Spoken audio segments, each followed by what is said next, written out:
I'm Doug Roche. The war in Ukraine is bogged down, and no one knows how it's going to end. It's been going on now for more than 3 months. Some 40,000 Ukrainian civilians have either been killed or wounded in the war. A massive global famine is going to follow.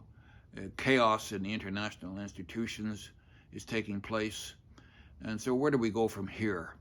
NATO is pouring frantically billions of dollars into the war machinery in the hopes of a complete defeat of Russia. The humiliation of Russia is not going to produce a peace in the world. We must think beyond the NATO strategies and fix our eyes once more on the United Nations Charter, which is the solid basis for peace in the world. We've had that now for some 75 years, and we need to reinforce it at this dark moment. It is the United Nations that offers us some aspect of hope for the future. Many people think the UN isn't effective because of the veto system, in which 5 permanent members of the Security Council can veto a resolution in the Security Council, and thus when a resolution came forward condemning Russia for its aggression in Ukraine, it was vetoed by Russia. And there's not much hope that the veto system, which has been embedded in the fabric of the UN all these years, is going to be overturned.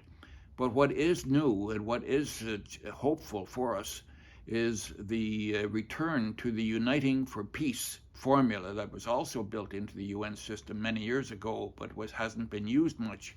But now lately it's been revived, and a resolution in the General Assembly came forward in which Russia was condemned, and that resolution was sponsored and supported by 141 states in the world. That's more than 3/4 of the countries. And that resolution is raising the moral level of discourse in the world. And when we got the UN revitalized in this way, many good things can happen out of that extend into economic and social development, environmental and human rights and arms control fields, all the various aspects of the UN.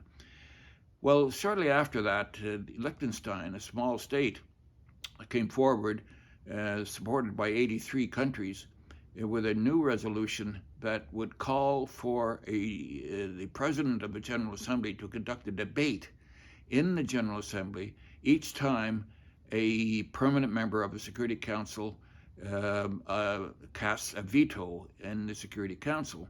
And so this resolution was adopted, and now we have a strengthened, more revitalized United Nations that helps us to extend our vision. It is a vision for how to build the machinery of the world,